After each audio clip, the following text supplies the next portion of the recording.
자, 의문의 변동 중에서 오늘은 교체에 대한 거, 우선 교체에 대한 거 먼저 정리 자료를 한번 만들어 보도록 하겠습니다. 이미 다 설명했던 내용이긴 한데 지금 나오는 거는 복습 영상이니까 가능하면 복습을 먼저 다 끝내고 최종적으로 점검할 때 확인하면 됩니다. 교체에 대해서 빠르게 정리 한번 해볼게요. 자, 교체. 정리해야 되는 거 언제나 그렇지만 제 1번은 비음악 정리할 거고, 그 다음에 유음악 정리할 거고, 그 다음에 평파열음악 정리할 생각이고, 그 다음에 된소리 대기 정리할 거고, 구개음악 정리할 거고, 그 다음에 반모음악 정리할 거고, 그 다음에 이모음, 역행, 동화를 우선 정리하고 가도록 하겠습니다. 순서대로 빠르게 한번 정리해보도록 할게요. 자, 1번에서 얘기하는 건 비음악라는 거 다시 한번 얘기해보도록 합시다. 언제나 얘기하지만 동화현상에서의 핵심은 그 대상이 아니었던 게 그 대상을 닮아간다라고 얘기했죠. 그러니까 이렇게 기억하세요. 또 한번 비음이 아니었던 애들이 비음이 되는데 이때 비음에 영향을 받는다라고 기억해야 돼요. 이해되시죠? 그리고 우리는 여기다가 이름을 붙이라고 했죠. 이때 비음을 동화주라고 얘기를 꺼낸다라고 했고, 그 다음에 요 앞에 있는 변화되는 애들을 뭐라고 이름을 붙인다고 했죠? 피 당하는 애들이니까 동화주다라고 이야기를 했습니다. 동화주, 피동화주 두 개 구분하시고요. 자, 그러면 원칙으로 첫 번째 들어가는 거는 항상 얘기하지만 파열음이죠. 평파열음들 기역, 디귿, 기역이죠. 거기에다가 비음을 결합합니다. 그러면 무슨 일이 벌어지죠? 또 한번 정리하지만 미음, 니은, 이음 플러스 미음, 니은이 된다. 설명했죠? 기억나시죠? 예시문은 여러 번 얘기하지만 닿는이 되는 케이스들. 그래서 디귿 플러스 니은이, 니은 플러스 니은이 된다. 설명했죠? 그 다음에 국물 들어가는 거 설명했죠? 국물 같은 경우는 물이다 라고 설명했던 것 같죠? 기역 플러스 미음이, 이음 플러스 미음이 된다. 설명했죠? 다시 똑같은 거 돕는 이런 거 하시면 되죠? 그래서 이제 최종 소리는 돕는이 된다 라고 얘기했죠? 비음 플러스 니은이, 니은 플러스 니은이 된다. 그런데 여기에서 꼭 기억해야 되는 게 있다고 했죠? 바로 뭐예요? 항상 자음의 체계표를 머릿속에 넣어둬야 돼요. 그래서 요렇게 변해간다 라고 설명했던 거 기억나죠? 그래서 여기 들어가는 걸 평파열, 그 다음에 여기 들어가는 걸 비음 이렇게 설명했죠. 그래서 평파열음이 비음으로 변해간다. 뭐가 변한다? 조음, 방법이 변한다 라고 설명했죠. 그리고 여기 들어가는 건 조음, 위치라고 설명을 했는데 얘네들은 변화가 있다 없다? 없다라고 설명했죠. 조음 위치는 변화가 없고 방법의 변화만 있다. 설명했던 거 기억나죠? 추가적으로 얘기해보면 언제나 뒤에서 앞으로 영향을 준다고 했죠. 그래서 여기에 해당하는 방법들은 역행동화고요. 역행. 그리고 바로 옆에 붙어있죠. 그래서 뭐라고 한다고 했죠? 직접이죠. 그리고 보이는 것처럼 다르게 될 수도 있지만 똑같이 될 수도 있죠. 그래서 이런 걸 뭐라고 한다고 했죠? 완전 동화가 될 수도 있고 아니면 부분 동화가 될 수도 있네요 라고 설명했던 거 맞죠? 이게 비음할 기본적인 내용입니다. 그런데 여기에다가 심화를 한번 넣어보자고 했죠. 그래서 B라는 심화의 내용을 한번 얘기를 해보면 그 심화의 내용은 리을의 비음하다 라고 설명했던 거 같죠? 리을의 비음하 기억하라고 했죠? 기억나시죠? 리을이라고 하는 건 유음이죠. 그런데 비음이 됩니다. 이때는 주로 니은이 돼요. 자, 리을의 비음화도 당연히 뭐예요? 비음이 아닌 유음이 비음이 되죠. 그러니까 비음화라고 말할 수가 있어요. 비음이 아닌 게 비음이 되니까 비음이긴 해요. 그런데 앞에 들어가 있는 애들은 이 평파열음이 비음이 되지만 여기서는 유음이 비음이 된다라는 차이점이 있죠. 이걸 예시 두 개로 설명했어요. 기억나시죠? 두 가지 예시로 설명한다고 했죠. 첫 번째 침, 리아 이렇게 설명했고요. 첫 번째 예시. 두 번째가 협, 리어 이 두 가지의 예시로 설명했죠. 둘 다 기본적으로 한자어에서 나타나요. 둘 다 한자어에서 나타납니다. 자, 침략의 최종 소리를 봐보면 침, 니악으로 소리가 나고요. 협력의 최종 소리를 넣으면 바로 협력으로 소리가 나요. 그런데 차이가 있어요. 무슨 차이가 있느냐? 규칙을 만들어 볼까요? 미음에다가 리을을 더했더니 미음 플러스 니은이 돼요. 즉 뒤에 있었던 이 리을이 얘는 P 동화주죠. 이 리을이 미음이라고 하는 얘는 동화주죠. 미음의 영향으로 비음인 니은이 됩니다. 얘는 비음이 되는 거죠. 즉, 첫 번째 나오는 이 침략 케이스는 뭐가 있는 거냐? 얘는 동화주가 존재한다라는 특징이 있죠. 그에 비해서 이 협력이라고 하는 케이스는 단계를 만들어 보면 비읍 플러스 리을이에요. 근데 얘가 바로 이렇게 되는 게 아니에요. 어떻게 되느냐? 바로 비읍 플러스 먼저 니은이 돼요. 즉, 제일 먼저 단계는 협력이 돼요. 그리고 그 다음에 비읍 플러스 니은이니까 비음화의 조건이 되죠. 그래서 미음 플러스 니은이 돼요. 그래서 협력이 돼요. 이렇게 됩니다.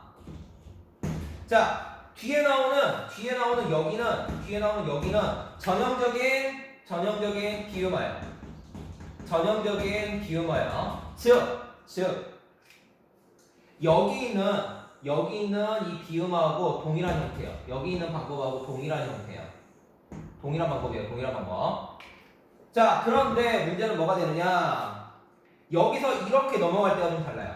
왜냐? 아까도 얘기했지만 모든 비음화는 기본적으로 비음의 영향을 받아서 가야 되거든요. 즉 비음을 닮아가야 돼요. 그런데 여기는요, 이 앞에 보시면 비음이 없어요. 여기는 동화주가 비음이었거든요. 근데 여기는 동화주가 이상해요. 즉 여기 나오는 얘가 평파열음인데 평파열음이 유음인 리을을 비음인 니은으로 바꿨다라고 하면 말이 안 돼요. 왜냐? 비음이 다른 애들을 비음으로 만드는 건 가능해도 평파열음이 다른 애들을 비음으로 바꾸는 건 불가능해요. 그래서 우리는 얘네들을 뭐라고 얘기를 꺼내느냐? 바로 동화주가 존재하지 않는다라고 설명해요. 동화주 없이 먼저 리을이 니은으로 비음화가 돼요.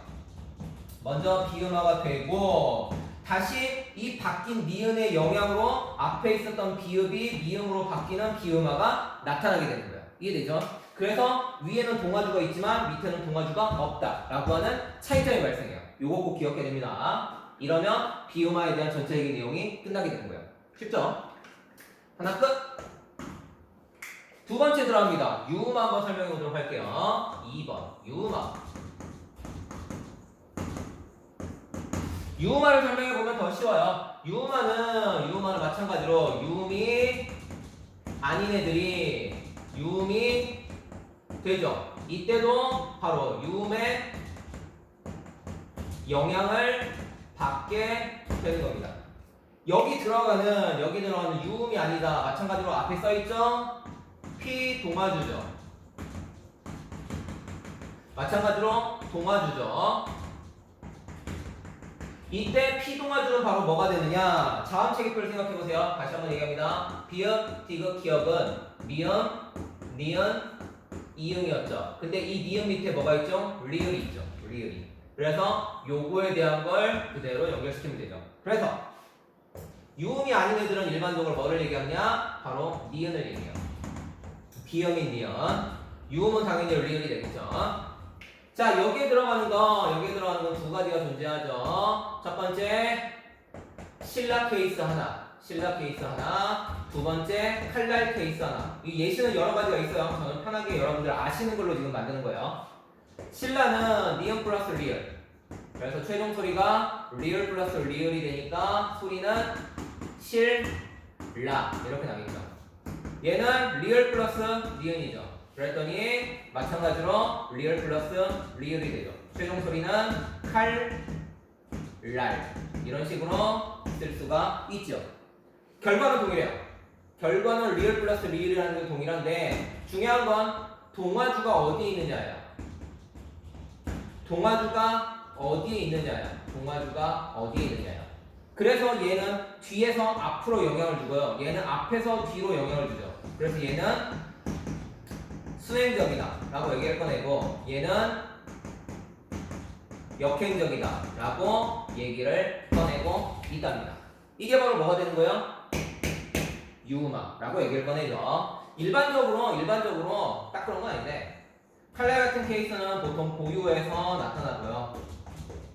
여기서 나타나는 애들은 일반적으로 한자어에서 많이 나타난답니다. 여기서 물론 좀 더 어려운 얘기들도 들어갈 수 있지만 고등학교 1학년에서 딱 요 정도만 하고 넘어가도 됩니다. 그래서 유음화는 요 정도로 끝내고 가도록 하겠습니다. 그러면 유음화 끝. 자, 세 번째 들어갑니다. 세 번째는 평파열음화예요. 평파열음 화예요. 일반적으로 중학교 때 배울 때는 음절의 끝소리 규칙이라고 설명을 하고 있죠. 설명했었죠. 평파열음에서 가장 핵심은 끝소리. 다른 말로 얘기하면 종성인데 끝소리가 총 7개만이 나타날 수 있다는 게 핵심이에요. 그래서 기역, 니은, 디귿, 리을, 미음, 비읍, 이음 들어가죠. 자, 여기에서 이름 네이밍이 들어가는 걸 설명해주면 이 7개가 종성에서 날 수 있는 대표음들이에요. 이게 종성에서 날 수 있는 대표음들이에요.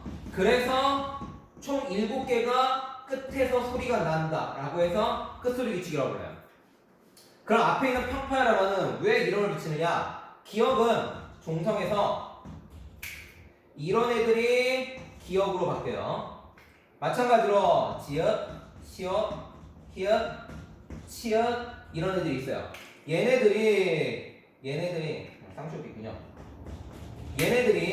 얘네들이 디귿으로 대표음으로 소리 나요. 마찬가지로 피읍, 이 피읍도 비읍으로 대표로 소리 나요. 즉 평파열음화도 평파열음이 아닌 게 평파열음이 되는 거잖아요. 그러면 마찬가지로 평파열음이 아닌 것들 얘네들이 평파열음인 기역, 디귿, 비읍으로 소리가 나게 되겠죠. 그러니까 아닌 게 평파열음이 됐다라고 해서 이름을 평파열음화라고 부르고 있어요. 여기까지 이해되시죠? 자, 여기 들어가는 이 예시들은 여기 들어가는 이 7개의 소리는 딱 중학교 수준에서 하는 거고요. 평파열음화로 시험에 낼 수 있는 건 심화과정으로 요걸 기억하셔야 돼요. 예시로 만듭니다. 바로 뭐가 들어가느냐? 이 음절의 끝소리 규칙, 평파열음화가 순서가 어떻게 되느냐가 핵심이에요. 어떤 순서가 먼저 나오느냐가 핵심이에요. 예시를 들어봅니다. 앞에서 많이 설명했죠? 설명했습니다. 자, 뒤에 뭐가 붙느냐를 잘 봐야 돼요. 일반적으로 얘는 형식 형태소라고 부르고요. 형식 형태소. 얘는 실질 형태소라고 불러요. 실질 형태소라고 이름을 붙입니다. 보통 형식 형태소는 조사 계열을 얘기해요. 조사나 어미나 이런 애들 얘기하는데 얘는 조사예요. 얘는 조사인데 그리고 얘는 우선 명사죠. 실질적인 의미를 가지고 있어요. 자, 이렇게 되면 무슨 일이 벌어지느냐? 뒤에 형식 형태소가 결합하게 되면요, 바로 밑에 있는 받침이 그대로 이어져요. 이걸 연음이라고 불러요. 연음 현상. 그래서 소리가 어떻게 나느냐? 바로 꼬, 치로 소리가 나요. 그에 비해서 뒤에 실필 형태소가 붙죠? 그러면 제일 먼저 연음이 나타나지 않아요. 제일 먼저 뭐가 나타나느냐? 바로 음절의 끝소리 규칙이 먼저 적용이 돼요. 그래서 꽃안은 1번이 꽃안이 돼요. 즉 치읓이 먼저 디귿으로 대표음으로 소리가 납니다. 디귿으로 대표음으로 소리가 나요. 그리고 난 다음에 이 자리가 비어 있잖아요. 그리고 난 다음에 연음을 시켜요. 그래서 꼬, 단으로 소리가 납니다. 이때 끝소리 규칙이 먼저 들어가고 그 다음에 이렇게 연음이 나타나게 되어 있어요. 그래서 음절의 끝소리 규칙에서의 가장 핵심은 뒤에가 실질이냐 형식이냐를 먼저 알아야 돼요. 형식이면 연음을 시키고 그리고 형식이 아니고 실질이면 끝소리 규칙 후에 연음을 시켜요. 이걸 먼저 알아야 돼요. 이해되시죠? 그걸 할 수 있어야 마무리가 됩니다. 자, 우선 첫 번째로 교체해서 비음화, 유음화, 그 다음에 음절의 끝소리 규칙 세 가지를 끝냈어요.